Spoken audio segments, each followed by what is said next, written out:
Welcome to episode 23 in our series on Rabbi Moshe Chaim Luzzatto's The Way of God, and we are still in the fourth section which deals with the concept of serving God, and we're up to chapter 5, and chapter 5 will now start this analysis of prayer, and in particular the Amidah prayer.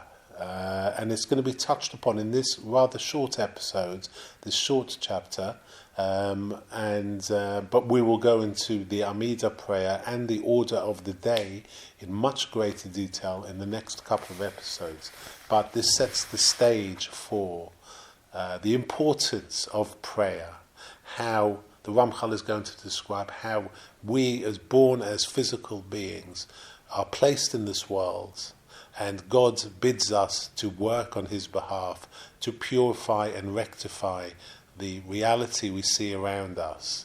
And as a reward for this, or one of the conditions of this, is that when we reach out to God, that He's always there.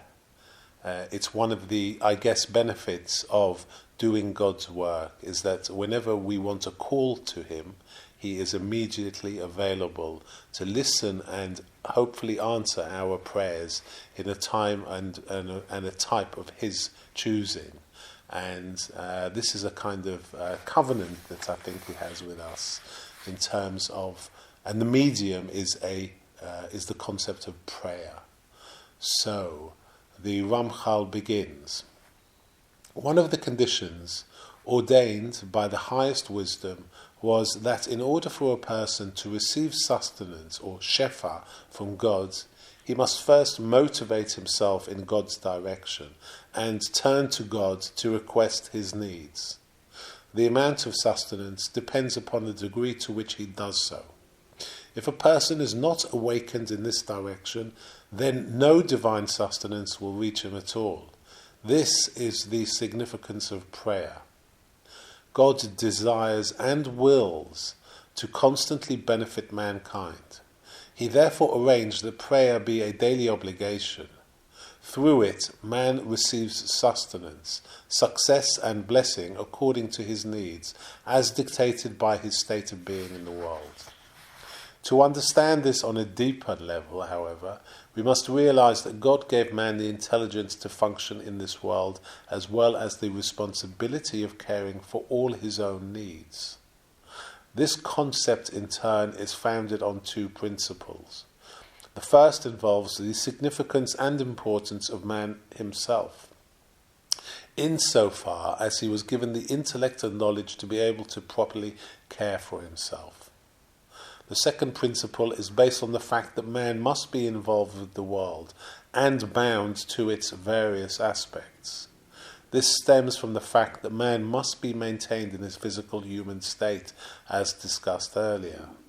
Although this is a worldly rather than a holy path, it is what man needs during this period of his existence, according to the general order.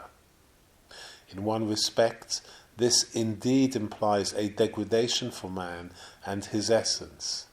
It is a lowering, however, that is required for his ultimate elevation, as discussed in the first section.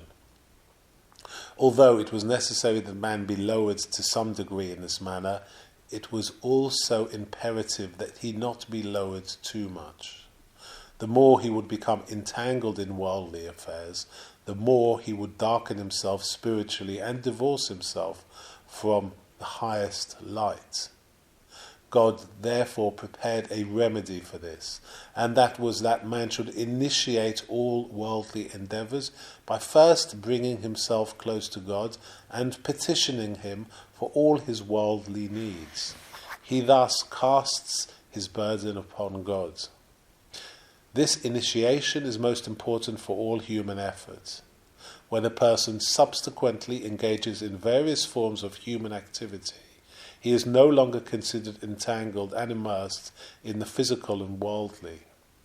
Having initiated all this effort by making it depend on God, he is supported by this remedy and is therefore not lowered nearly as much by his worldly needs.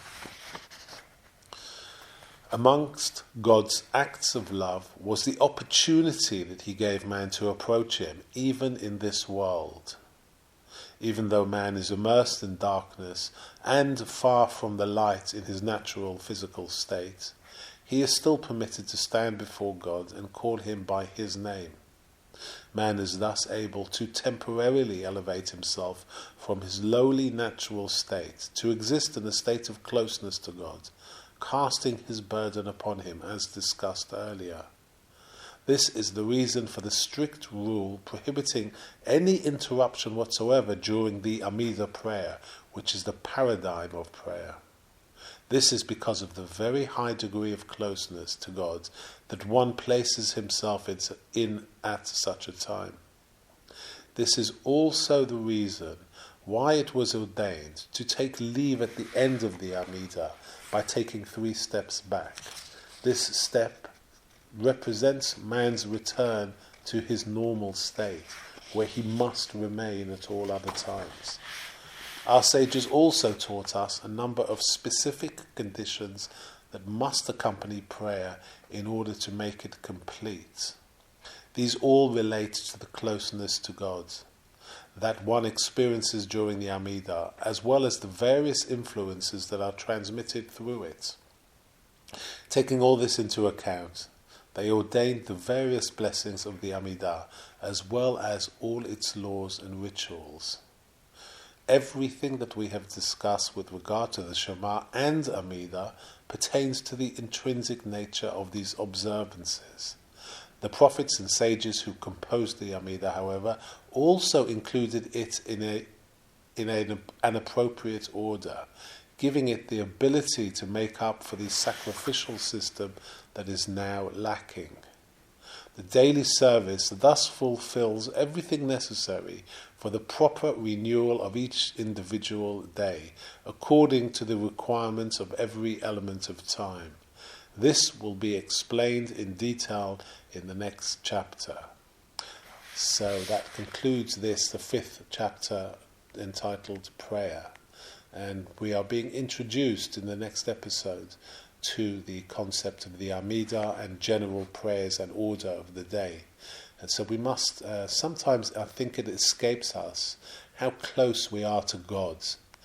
Because God is invisible, it's something that we kind of feel is a bit too abstract to imagine that actually He's aware of every thought in our mind at every point in time, at every moment of the day. And reaching out to Him in prayer is a direct hotline to God. And sometimes perhaps we think that it's when we ask for things in our minds, that perhaps they're just being thrown into the universe and God may or may not listen to them. But God, as the Ramchal has described in this episode, in this chapter, God absolutely receives and acknowledges all our prayers. And what is unique about God is that He delivers them to us. If we are worthy of them, if we are ready for these requests, then He will give it at the most appropriate time. This may not be immediately, and we may think that sometimes our prayers go unanswered, but they are not. They will always be answered, but they will be answered in the correct form and at the correct time.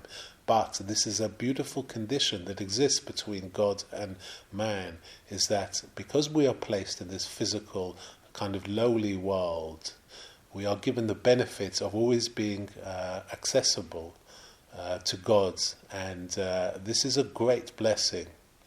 And we can use our prayer to facilitate things that we need in our life, and they will come to us because God wants the best for all mankind, and the best for us is deemed by His highest wisdom.